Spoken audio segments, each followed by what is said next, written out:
Cole Irvin is a terrible pitcher.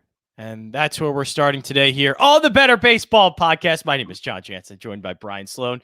WinDailySports.com is where you can check out. We're going to reference a lot of these articles that you can see. But for today's slate, that's a preview of one game that I want to get to as Cole Irvin is taking on the Houston Astros. That did not go well last time. And any start from Cole Irvin does not go very well.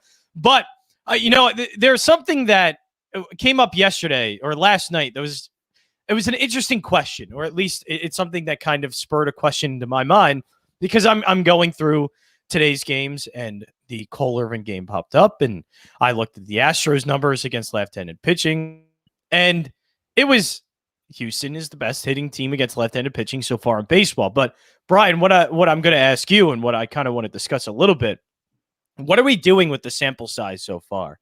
Like, what are we taking with these numbers? Are we just taking them at face value, or are we taking them as a cautionary, like, okay, good now, maybe not later? And Houston, one of those things being they're very good against left-handed pitching this season so far through 6 games. So what are we doing with kind of that sample size so far and using it to bet games and for DFS? Well, I'm using that stat as a point in a certain direction. You kind of got to use those stats with like an asterisk or a caveat. Where I used to work, we always had the phrase like baseball is a game of nuance, and you got to work in the nuances to those stats. So Now the thing with the Astros is they've kind of had a pretty similar lineup for the past handful of years. So you can kind of gauge how that stat actually plays into on the field performance. So I know from experience, and this is, you got to take the 6 game sample size and compare it to what they've done previously. You got to compare it to, what the other team has done and what they've done previously. So, you can't take it at face value yet. You kind of got to take it as a point, like an arrow in the right direction. So you can say, like, look, the Astros are really good at hitting left-handed pitching. So what does that mean? Well, it means that they've faced X number of left-handed pitchers so far, that they've done X number of hits against that pitching so far. But we also know, if you look, how those left-handed pitchers have performed in general. Like, if they really rough up this one guy, I'm looking at that guy. If they rough up Cole Irvin early in the season, maybe that has something to do with it. Right. If they rough up Cole Irvin, maybe it's just Cole Irvin. I mean, we don't know yet how the Astros' performance off of him, lines up with how his performance lines up against other teams. So you got to take that one stat and kind of use it as a springboard to other statistics that will help build your case. Yeah, and I think also what I'm doing sort of with the numbers right now, and especially with Houston, I think I'm doing it a lot of. I think that their numbers are a little skewed last season. Mm-hmm. They didn't hit very well. It was a small 60-game season, and I think they ended up just hitting a few rough patches in a small 60-game season. But I think we saw in the playoffs, this lineup can still hit. Like, it is a talented, still very good lineup. And, of course, the beginning of this season, they're picking up right where they left off at the end of the season and in the playoffs last year, and they're hitting very well. So I think they're performing right where they should be. Now, obviously, things will average out a little bit, and I'm sure they're not going to be the best left-handed pitching hitting team in all of baseball, but they are a good lineup, and I think that's what I'm using. I'm taking my projections, seeing what's going on early, and I thought the Astros would be much better in terms of full game season or full regular season. And so far they are. And I'm going to take that, especially in the context of kind of as you're saying. Like, I will take Houston Astros hitting very well against lefties. Well, they're going up against the probably worst lefty in all of Major League Baseball. So I can at least take if it was, they're hitting left-handed pitching really well, but going up against, let's say, Clayton Kershaw, then I go, all right, well, maybe I kind of stay away from it. Let's see how this plays out. But if it's against Cole Irvin, that's when the matchup lines up. That's when the numbers line up. And then I can go, all right, well, I don't need to be too cautious about this. I could just fire away on this and, see what happens. Can it be wrong? Sure. but I think it's enough to go off of. And I think that's a little bit of a preview of what we're going to be going to today. And we do have a comment, Sina Jad. You can, by the way, Masters is today. Happy Masters Day, everybody. Hello, friends. Happy Masters Day. Sina Jad is one of the best at it. WinDailySports.com is where you can find his stuff, articles on our website. And also, I'm sure you can follow his Twitter account at Sia Najad. You see the name there. Beautiful name, Sia Najad. That's all of his Twitter handle, which is great. So you just put that name in at Sia Najad, and you get to see all of his golf bets and golf plays. And I can't wait for it. It's Masters Day. Who do you have, Brian? Do you have anybody at the Masters? Any bets you have in? Anything you like? I'm not really a golf follower, so yeah, I could name some golfers. Yeah, just name if one of your golfers you name is Dustin Johnson, then you're good. That's all you need. Yeah, I mean, I'm looking at what Dustin Johnson. There you go. That's it. Brooks Koepka. So basically, those should probably be not listening to us when it comes to the Masters. They probably I am should not be a golf person. Should probably be listening to Sina Jad over WinDailySports.com. But yes, Masters Day. I don't know about the second best radio voice this side of the Pacific. There are some very good voices. I mean, Jim Nance, by the way. I mean, just soothe. So who is your favorite now that we're going into announcers and all off the rails? It's a short MLB slate. So sorry, people. We have to do it. But who is your favorite announcer? Because what I like doing on MLB TV, I just pick the home team, home announce team all the time, just so I get to listen to every single announced team. And one so far, I don't know their names. That's the only thing that sucks is I can't really get the names. But the Angels broadcast team, I love. I think they're outstanding. But who's one of your favorite announcers? So I love the Angels and I love the Dodgers because, I used to live in LA. Spoiled those West Coast people.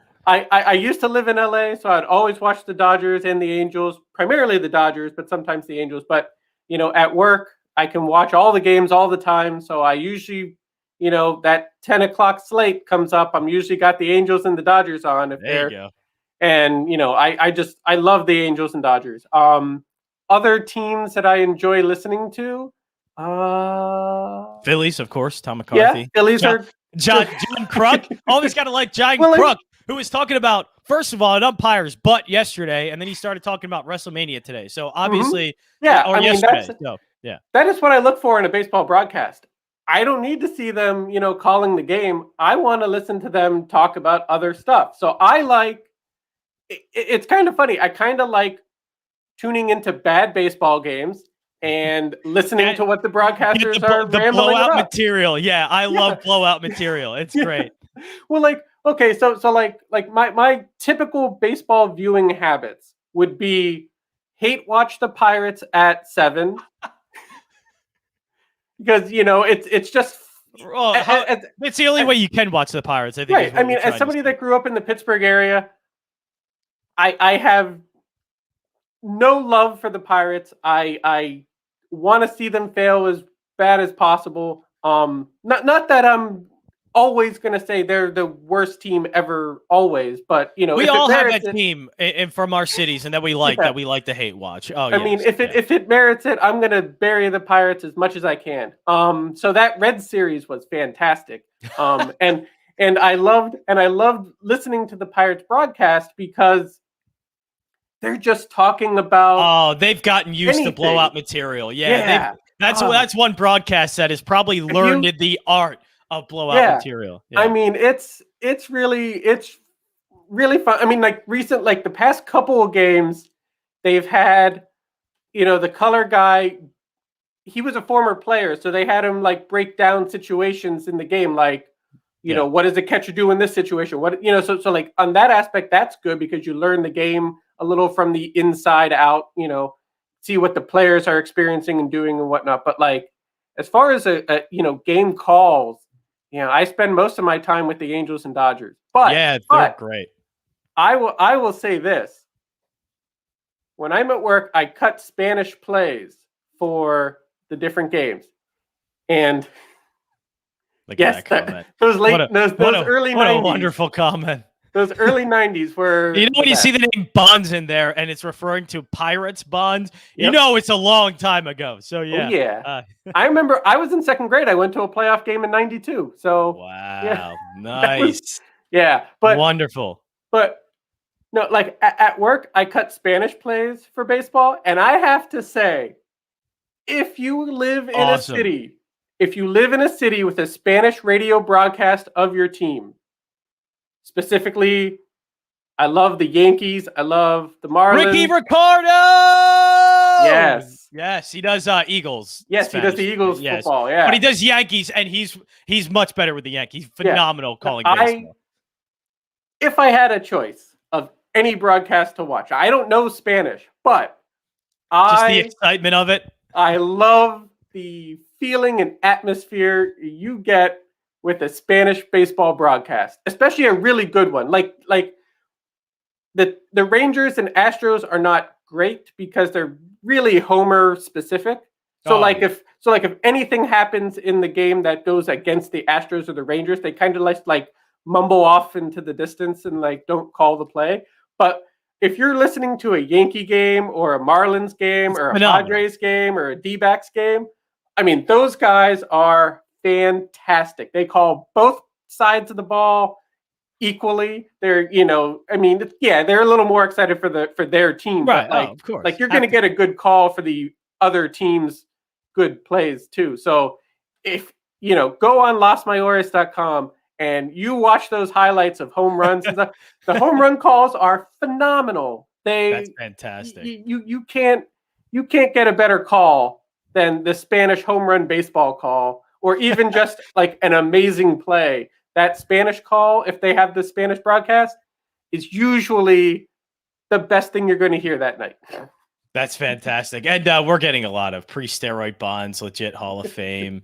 Sorry for fully. Hey, I think Barry Bonds should be in the Hall of Fame no matter what. Bonds should be in the Hall of Fame, mainly because was he ever proven guilty? Like, I mean, was he ever suspended for it? Even if he was, like, he still was amazing, right? But like his numbers, even pre-steroids, were Hall of Fame numbers. So just let the guy in. Just get him in. You can't tell me that there are Hall of Famers now that weren't taking performance-enhancing drugs, whatever they were at that time period that they were taking them. Like, you can't tell me everybody's 100% clean. So, don't tell me my childhood baseball growing up is insignificant because of. Well, yeah, no, it's just completely erased. But yeah, Better Baseball Podcast. Getting into today's slate. The first game I want to go to, I know we have a couple here that we're going to go over today, especially the Houston Oakland game. That'll be quick. But Rockies Diamondbacks. I'm highlighting this game just because I find it to be an interesting matchup. Now here we're getting some line movement. I don't know if it's reverse line movement. I don't know if there's money coming into the Diamondbacks and the Rockies are becoming a favorite. But this one, the Rockies are definitely moving up there, and they are now a minus 121 favorite with Jon Gray on the mound, Merrill Kelly.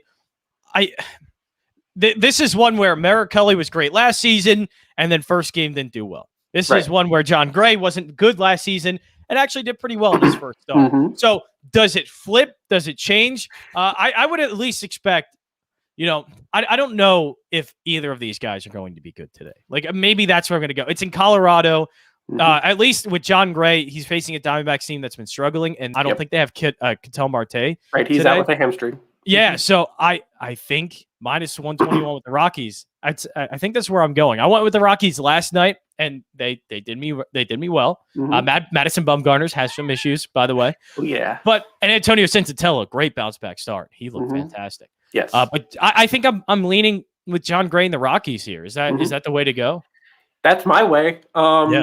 Yeah. Like, look, Jon Gray pitched fantastic his first outing. Now he left early because of cramps. But, his pitching was on point. So I don't expect him to fall off that much against a lineup like the D-backs are rated low in like all offensive statistics. I mean, they're not performing well on, in the lineup. And then you take out Ketel Marte and you're that much worse off. So I think Jon Gray has I don't think he's going to turn into a bad pitcher overnight. He was good his first outing. I mean, he gave up 1 run and 1 run to the Dodgers. He had 7 strikeouts. Again, he had 5 innings because he left with cramps, but he probably would have stayed in longer had he been healthy. He was controlling that Dodgers lineup, and that Dodgers lineup is far more scary than the D-backs lineup. Oh, yeah. Especially without, I can't highlight this enough. No Ketel Marte. Like, if you don't have, he was the only one performing in their lineup too. Right. Like you don't have your best. You don't have your best offensive player, so you're not expected. I would not expect the D-backs to put up, significant damage against Jon Gray. Look at that number move. Wow. It's continuing to. I mean, the other thing to consider is, Merrill Kelly was all over the place against a Padres team. So, I don't know. Maybe he settles down and can pitch very well. But, I mean, he pitched well last year. So there's that expectation that he can get his form back and pitch well against the Rockies lineup. But you know what? These first 2 games against the D-backs, the Rockies put up 8 runs each game. So, yeah. They lost one of those games because, D-backs had 10, but you're still putting up 8 runs a game against the D-backs. So yeah, and I don't know if I like this spot particularly for Merrill Kelly and Jon Gray both. They both were getting hit hard last season. Merrill Kelly was able to perform well despite it, but both had hard contact breaks that ranked second and third in Major League Baseball last season. Obviously, getting hit hard in Coors Field is a much different ball game than getting hit hard, let's say, anywhere else in Major League Baseball. But if you're getting hit hard in Colorado, like that's a recipe for kind of disaster. What I think what we're looking at here with Jon Gray is he at least pitched well in his first game. He's used to Colorado, even though he doesn't pitch well in Colorado. I would still give him a little bit of the edge against Merrill Kelly. And he's facing a lineup that is without their best player. So obviously when we're going down to, what is Jon Gray facing compared to what Merrill Kelly is, I think Merrill Kelly has more of a daunting task and challenge in front of him than Jon Gray does. That's what the odds are telling us now, is they're shifting with the Colorado Rockies now becoming longer odds, minus 129. So I think that's where I'm going to go. I think there's we talked about it earlier to start. We're going off of small sample sizes and small numbers, but the small numbers and even dating back to last season are telling me that Arizona is not very good hitting the ball, and especially without Ketel Marte, they just flat out stink. So I think that's one. I think we're on the same page there, and I think that is the way to go with the Rockies. All right, let's go with the Mets and Marlins because I think we do have a projected starter here for the Marlins. So who is starting again? I know the Win Daily Sports team had an idea of, as well, who might start for the Marlins. I had seen, and I haven't confirmed it. Like MLB.com didn't have one. I can't. ESPN doesn't. DraftKings doesn't. I can't necessarily confirm that it is this guy, but the Win Daily Sports articles had said it was Nick Neidert to start for Miami, and if that's the case, I love the Mets in this situation. Nick had only 8+ innings in MLB action last year. I mean, he's virtually a AAA pitcher. For the most part, maybe high AA, AAA-ish pitcher. His stuff is amazingly hittable. He has, he does not have, shut down stuff. He has average hittable stuff. He's primarily a fastball pitcher. But, in those 8 innings last year, he had a hard hit rate of 32%, and he had a 18% fly ball rate. I mean, like, if you're facing a team with Pete Alonso and Francisco Lindor and just ripe to also get going too. You're just they had a tough series against the Phils. I think they are ready to go, and especially at home, especially against a hittable pitcher like this.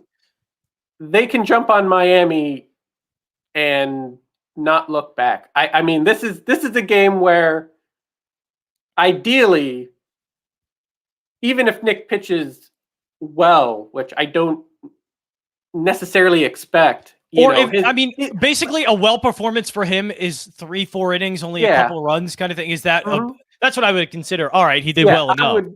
I would if he pitches quote unquote well, I would look for like 4 innings, couple runs.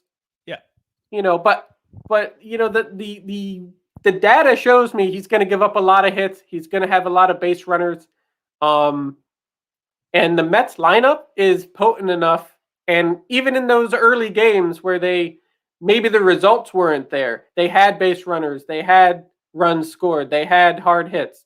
So, I expect Alonso and Lindor and Conforto and the Mets lineup to have a nice, solid offensive day against a pitcher like Nick Neidert. So, yeah.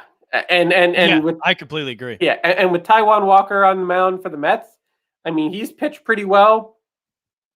The Marlins lineup hasn't shown up at all. So, unless you're like Starling Marte or Jesus Aguilar, like the Marlins lineup hasn't done anything. So, yeah. I mean, Taijuan Walker should be able to have a nice average day and still be, 6+ in line for the win. Yeah. Yeah, 6+ innings, quality start. The Mets should have a lead if all things, work out the way they look like they're going to on paper. So, yeah. I'm looking at Mets all the way here. So next game, and I mean, I would love to talk more about the Mets and Marlins with a guy like Nick Neidert pitching, but I think we're going to move on a little bit from that. Here's one, a juicy matchup for the Twins. Now, Marco Gonzalez isn't a bad pitcher, but he got rocked to start against the San Francisco Giants. But now he's taking on a Twins lineup who they're very good. And again, small sample sizes, like I say with Houston, we look at them and, they hit left-handed pitching well, but, it's small sample size. But so far this season, the Twins, not just against left-handed pitching, but, this season have been hitting really well. So are we taking that into account here? Like Marco Gonzalez, I think has some solid stuff, but didn't look great. Is this you're up against another really tough lineup against the Twins and basically good luck? Well, look, I think Marco Gonzalez will bounce back from his opening day start. Now, what that means is not exactly a good outcome for Marco Gonzalez. You know what I mean? He will pitch better than he did against the Giants. I expect that. He's not that bad. He was the opening day starter for Seattle, 3 consecutive years. He's one of their top. Talented. Yeah, he's really good. He's one of their top. I was surprised by that outing against the Giants opening day. So I do not expect him to pitch that poorly against Minnesota. Now, I do expect Minnesota to have their hits and get their things. They have an amazing offense. And if you have Nelson Cruz and Byron Buxton and those guys, Polanco, etc., hitting like they do and can, I still think it's going to be a long day for the Mariners. But, I don't think it's just going to be Marco Gonzalez giving away the game. I think that the Twins are going to take it. The Twins are going to get their hits. They're going to get their home runs. They're going to have their base runners. They're going to play. I mean, they're a better team than Seattle. So, Berrios should be able to shut down the Mariners offense. Now, the Mariners offense surprisingly ranks average to above average in a lot of offensive categories. So, they're not a walkover, but I do expect the Twins to have a nice game, offensive and defensive sides of the ball should be all pointing towards Minnesota in this one. Yeah, and it should. And Jose Berrios looked phenomenal in his first start. And, he's going up against a Seattle offense that is whiffing 28.6% against right-handed pitching. So, so far, they've been striking out a lot. And, hey, even the Twins, I just looked at their strikeout percentage so far this season. Again, small sample size, but strikeout percentage so far this season against left-handed pitching has been around 31%. So maybe we're locked into a little bit of a pitcher's duel here early on. Hey, it's what happened with Berrios last time he was out there with Corbin Burns, which we're actually going to get to next, by the way. But you know what? Maybe I'll take a first 5 under. Now, I don't see anything yet for that. I actually don't see much out. I think there might be. I don't know if this is the case, but it seems like there might be something up with the Twins lineup, and that's why we're not seeing. We don't even see a team's total with the Minnesota Twins. So I'm just speculating. but there is not really a lot out for the Twins or even that game, which makes me believe that there might be something with the Twins. Well, I did see weather-related issues for the Midwest. There we go. Yes, there are. Yeah, I mean, I saw that a lot of the Midwestern games in that northern Midwest section had a lot of weather-related alerts or warnings. Yeah. No, we saw that. So I'll go the MLB DFS picks and pivots. We see Mark Paquette, who is a great DFS meteorologist, but it's in the DFS picks and pivots post that we posted that tweet. And some rain is expected in Chicago, Minnesota, St. Louis, and maybe even Pittsburgh late in the game. So I think we are expecting a little bit. That means even the White Sox game against the Royals, that is going to be one to watch out for. And probably, if that's the case, maybe a stay away spot a little bit for the White Sox and Royals. And look, I don't know. Like, Lance Lynn is good, I guess. Why do I not like Lance Lynn? What is wrong with me? I don't know if I really like him that much. And especially at minus 182, heck no. Well, the thing with Lance Lynn is he's deceptively simple. His pitch mix isn't really diversified. He's primarily a fastball pitcher. He primarily, overpowers people. He doesn't really outpitch people. So when you look at him and you look at his numbers, you're like, well, he's decent, but his stuff doesn't match his statistics. It's kind of a weird, it's kind of a weird juxtaposition as to what you expect a dominant pitcher to be and to what Lance Lynn gives you. So it's just a weird mix of data and performance. You get on his fastball, which, I guess it's tough too. Not a lot of teams have. He's been doing well. Right. But, I mean, if you get on his fastball, which the Royals so far are hitting fastballs really well. I'm seeing here in the starting rotation article that the Royals ranks against pitch types. They're first against the fastball. And if that's the case, the Royals, I expect, like Salvador Perez, absolutely. Whit Merrifield, all could jump on that fastball. Yes. There is potential here for the Royals to have a nice day against Lance Lynn and his fastball. But like I stated, there's something about his fastball that just plays. So, it's a weird visual to look at what he brings to the table and what he does with those tools. So, you wouldn't expect it. Other pitchers in similar situations aren't nearly as good as Lance Lynn. So, it's just a matter of maybe it's the full team behind him. Maybe it's the defense making some nice plays that gets him out of jams. Maybe it's just. Yeah, I don't know if that's going to happen for Lance Lynn today. No, I don't. No, White Sox defense is brutal. They and ruined Tim Anderson's Lucas not even in. So no, it has been horrible. Nick Madrigal has problems at second base. They're at this not point, looking as good as they right. And at this point, I kind of have to use that when I'm betting the White Sox. Like if I'm betting a premium minus 182 price, I'm not betting on a pitcher that I think is at that price. The lineup I am, but the lineup has been okay to start, a few good games, but only left-handed pitching. Really, am I going to buy in on them? And their defense is losing them games. Their bullpen manager from La Russa is losing them games. Right. I can't bet the White Sox ever at a premium price. Does that mean bet the Royals at plus 155? I don't know exactly. It means I don't know if I want to jump that far. It means stay away from the Sox. I just can't. I don't know what I'm going to get out of it. That doesn't necessarily mean the opponent's going to be better, but definitely stay away from the Sox. Like yesterday, and I watched the post-game interview, like Tony La Russa came out and said it, like I was bad at managing that sixth inning or whatever. And like the Mariners exploited bad defense and were able to, come away with the win. So yeah, if the White Sox aren't performing well against a team like the Mariners, I don't. Right. Yeah. I don't hate them against the Royals, but they're not a confident pick in my work through of what I see on the table. So we have the Brewers and Cardinals, and this is a tough one for me. This one is trending way in the direction of Milwaukee, minus 150, and the Cardinals that were plus 116, now plus 128. So this has been moving way in the Brewers' favor, and for good reason. I guess What do we make of the Cardinals lineup so far? They are 4-2.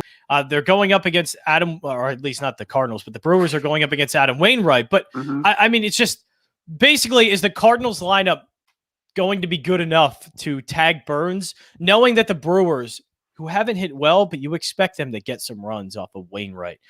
It just comes down to whether or not you think, and especially if I'm going to bet this game, just look first five.